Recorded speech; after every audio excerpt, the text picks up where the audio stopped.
Je vous le dis en titre, des centaines de motards ont envahi Bruxelles. Cette fois, ce n'est pas pour dénoncer le mauvais état des routes, mais pour protester contre une proposition européenne imposant le contrôle technique aux motos, comme c'est le cas actuellement pour les voitures. Bonjour Jimmy Méo, vous êtes sur place. Comment ça se passe et quel est le message des manifestants ?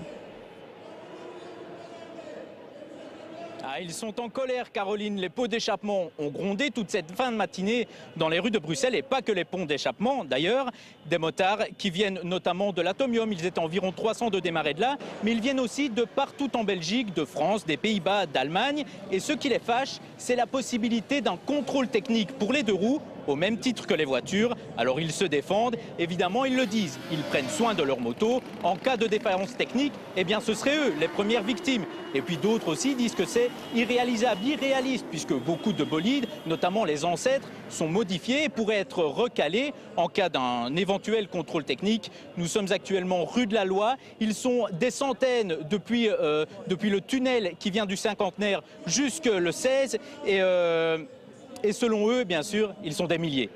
Jimmy, cette manifestation ne fait pas l'unanimité au sein des motards. Est-ce que cela signifie que certains d'entre eux trouvent finalement que c'est une bonne idée ?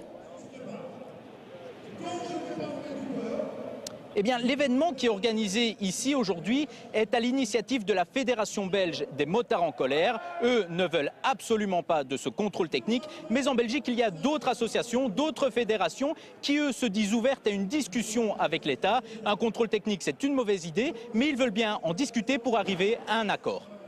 Merci beaucoup, Jimmy, pour toutes ces précisions.